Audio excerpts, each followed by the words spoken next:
uh, SMK Abdurrahab ini sekolah kesehatan.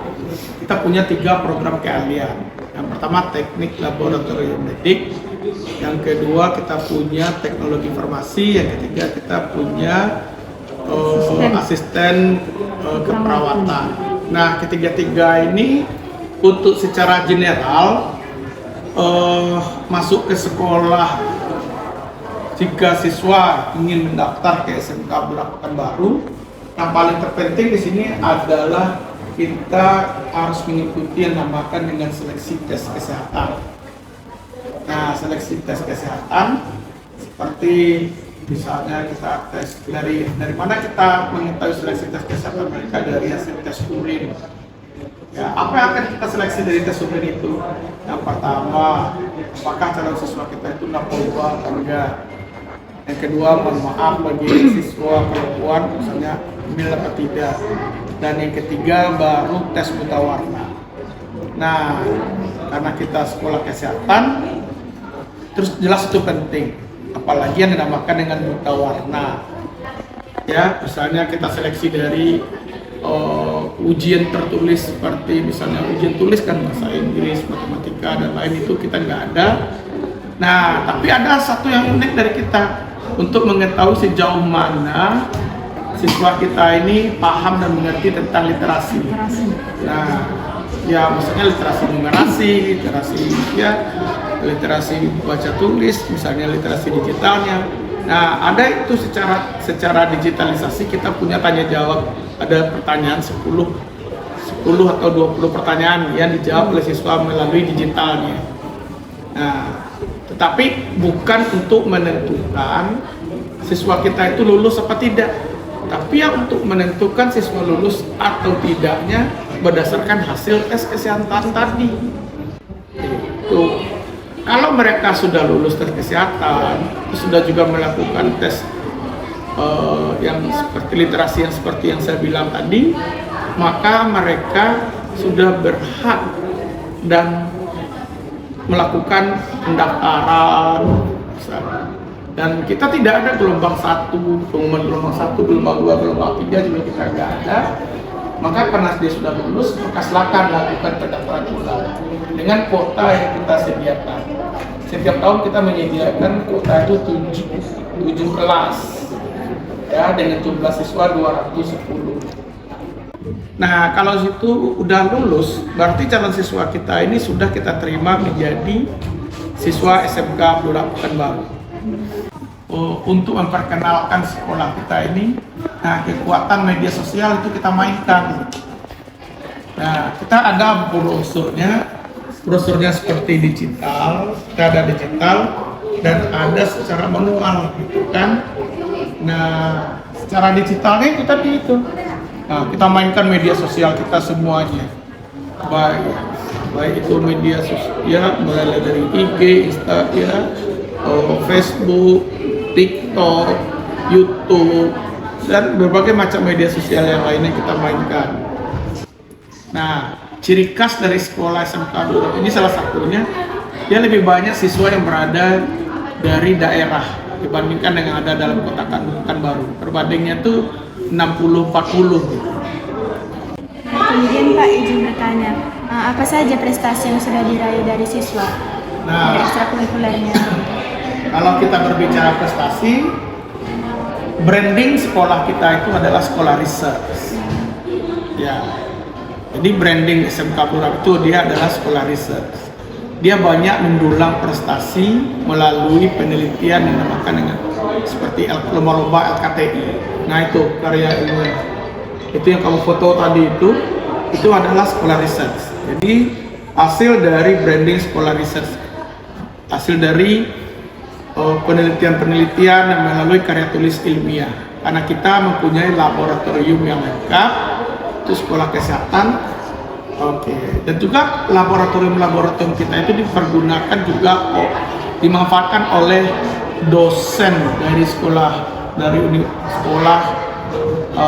tinggi, misalnya yang berhubungan dengan kesehatan, mahasiswa kedokteran, dan mahasiswa lain juga untuk penelitian.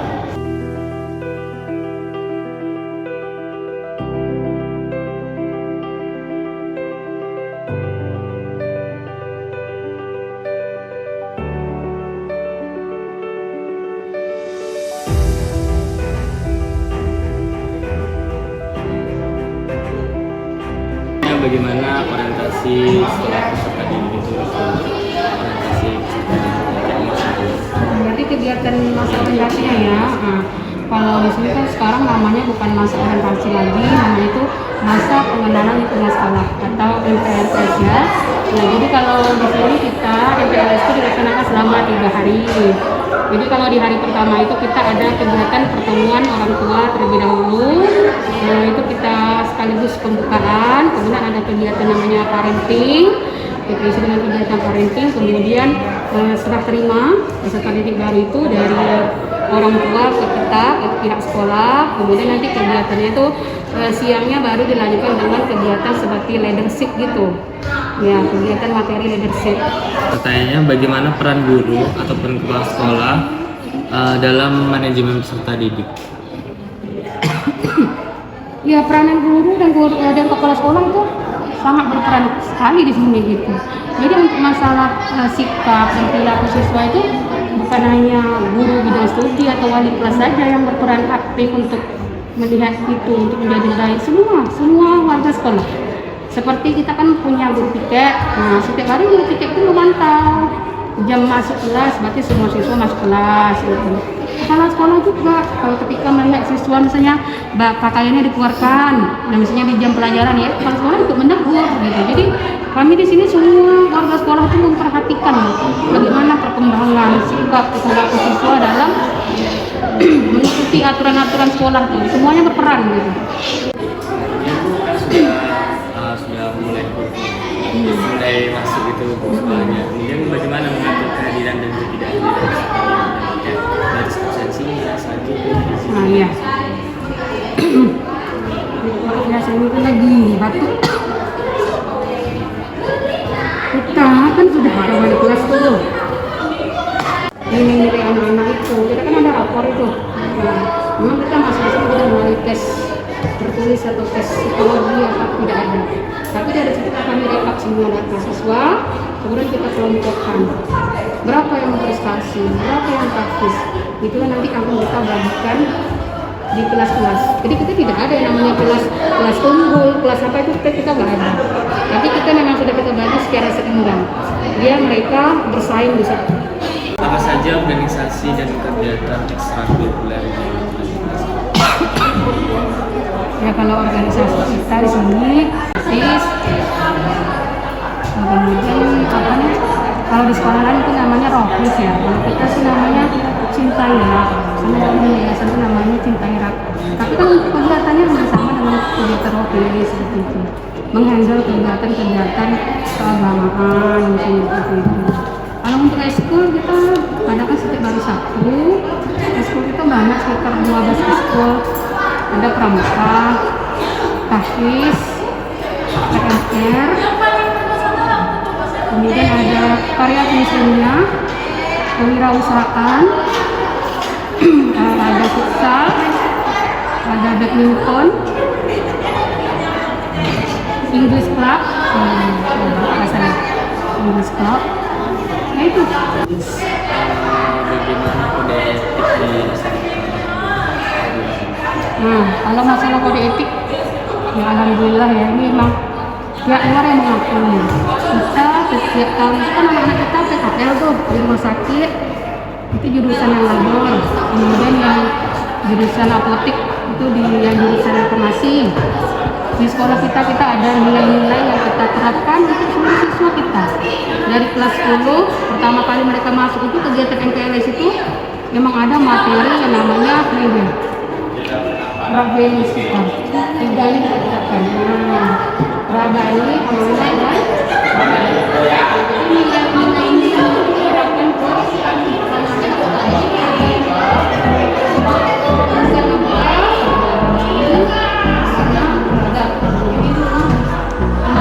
kita terapkan yang ini gitu.